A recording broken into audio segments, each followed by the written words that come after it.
Salamlar, mən biologiya müəllimi Fatimə Əlifzadə. Bugün sizinlə Təbiət 5-ci sinif 1-ci hissə kitabından Hüceyrədən Orqanizmə mövzusunun izahına baxacağıq. Deməli, ilk öncə biz nədən başlayacağıq? Hüceyrə nədir? Hüceyrə canlıların ən kiçik quruluş və inkişaf vahididir. Yəni, canlıların qurulması hüceyrədən başlanır. Məsələn, belə fərqli bir nümunə deyim.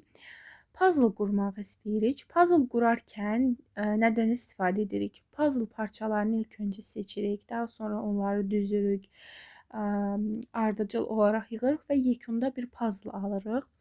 Və yaxud da başqa bir nümunə deyim. Ev hazırlamaq istəyirik. Ev hazırlayarkən biz nədən istifadə edirik? Daş parçalarından. Həmin bu daş parçaların birlikdə düzəldirik, ona müəyyən bir forma veririk və evi hazırlayırıq. Təbii ki, bunların hər birisinə gələcəyik, amma ilk öncə biz bilməliyik ki, evi hazırlamaq üçün daşdan istifadə edirik. Bizə daş parçaları lazımdır. Məsələn, puzzle hazırlamaq üçün puzzle-ın müəyyən bir hissələrindən istifadə edirik. Təbii ki, bu sadəcə bir bənzətmə formasıdır ki, məsələn, hüceyrəni burada daşa bənzədirik və yaxud puzzle parçasına bənzədirik, amma təbii ki, hüceyrə canlı quruluş vahididir. Həmin bu daş parçası da, puzzle parçası da, bunlar cansızdır. Sadəcə aydın olsun deyə belə izah edirəm. Həmin bu hüceyrələr öz-özlüyündə birləşir və toxumaları əmələ gətirir. Toxumalar hüceyrələr arası maddələr qrupundan təşkil olunmuş, eyni və ya fərqli, oxşar funksiyalara malik maddələr qrupudur. Həmin bu hüceyrələrin birləşməsindən əmələ gələn canlı qrupdur. Həmin bu toxumalar da birləşib orqanı əmələ gətirir. Orqanda burada bizə ürəyi veriblər. Ürək olmasın, başqa bir orqan olsun. Məsələn, ağciyərlər olsun, mədə olsun, qaraciyər olsun, bağırsaqlar olsun, böyrək olsun. Fərqi yoxdur, amma bizə məsələn ürək veriblər. Eyb yox, belə davam edək. Orqan əmələ gətirir. Deməli, hüceyrələr birləşdi toxumanı, toxuma birləşdi, orqan əmələ gətirdi. Həmin bu orqanlarda birləşir. Məsələn, ürəkdirsə qan və qan damarları ilə birlikdə qan dövranı sistemin, yəni qan damar sistemini əmələ gətirəcək. Eyni zamanda qan damar sistemi ilə paralel digər sistemlərlə birlikdə də orqanizm əmələ gələcəkdir. Məsələn, qan damar sistemindən əlavə sinir sistemi, həzm sistemi, ifrazat sistemi, cinsiyyət sistemi və s. Bu sistemlər birlikdə orqanizmi təşkil edir. Biz bütün sistemlərlə burada tanış olacağıq. Deməli, biz artıq bir orqanizmin əmələ gəlməyinin ən kiçik quruluş vahidindən getdikcə mürəkkəbləşərək öyrəndik. Daha sonra gəlin burada orqanlar sisteminə nəzər yetirək. Hansı ki, qan damar sistemindən başlamışıq. Gəlin elə də davam edək. Deməli, qan damar sistemi, yəni qan dövranı sistemi qanın bədəndə hərəkətini təmin edir. Qanı yəni bədəndə dövr elətdirir.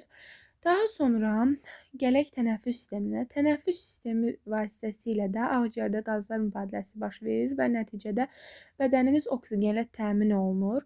Daha sonra gələk burada əzələ sisteminə. Əzələ sistemi sümüklərlə birgə bədənin hərəkətini təmin edir, ona müəyyən bir forma verir, daxili orqanların və eyni zamanda sümük sisteminin qorunmasında iştirak edir. İndi isə gəlirik sümük sisteminə. Sümük sistemi də bədənin dayağını təşkil edir, ona müəyyən quruluş, forma verir, görkəm verir və eyni zamanda daxili orqanların qorunmasında iştirak edir. Məsələn, döş qəfəsi ağciyərlərin və ürəyin qorunmasında iştirak edir.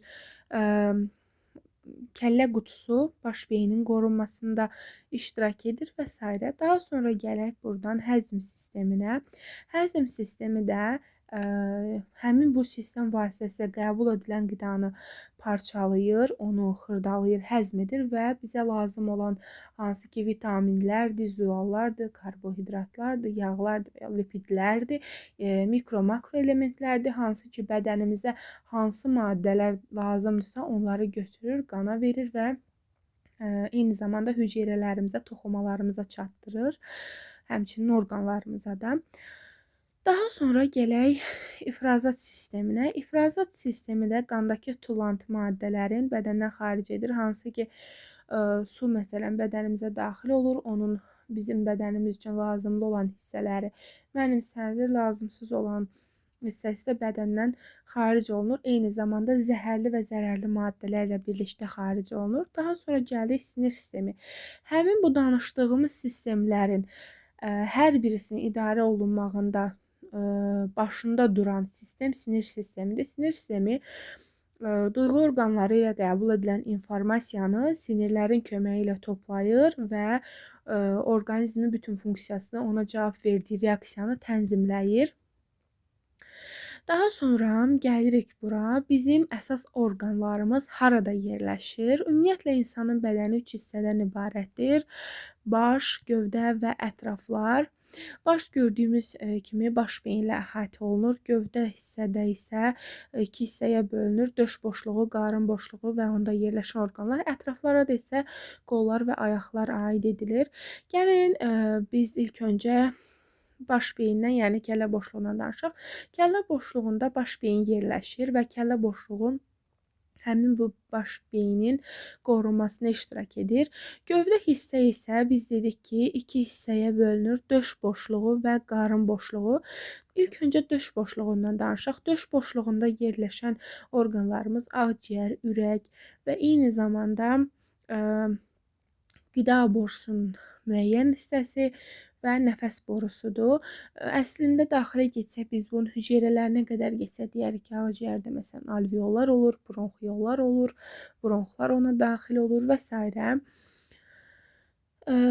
Yəni qısaca desək, ürək, ağciyər, qida borusunun müəyyən hissəsi, traxeya, yəni nəfəs borusu bu hissədə yerləşir deyə bilərik. Yəni bunların təbii ki, müəyyən hissəsi, bəzi hissəsi isə qırtlaqla əhatə olunur. Onlar bir yerdə yerləşir. Biz tənəffüs sistemin, qan damar sistemini keçdikcə buna dəqiq izah edəcəyik. Daha sonra gəlirik qarın boşluğuna. Qarın boşluğunda da yerləşir qaraciyər, mədə, böyrəklər, bağırsaqlar, nazik bağırsaq, yoğun bağırsaq və s. Ətraflarımıza isə qollar və ayaqlar aid edilir və biz beləliklə bədənimizin orqanlarının necə və harada yerləşdiyini dəqiqliklə öyrənmiş olduq. İlk mövzumuz bu qədər idi. Ümid edirəm aydın oldu. Nəsə suallarınız olarsa şərh bölməsində qeyd edərsiniz. İzahlarımızın davamlı olmağını istəyirsinizsə, bunu da bizə dəstək olaraq kommentdə də qeyd edə bilərsiniz, videomuzu bəyənə bilərsiniz və s. Sağ olun, salamat qalın.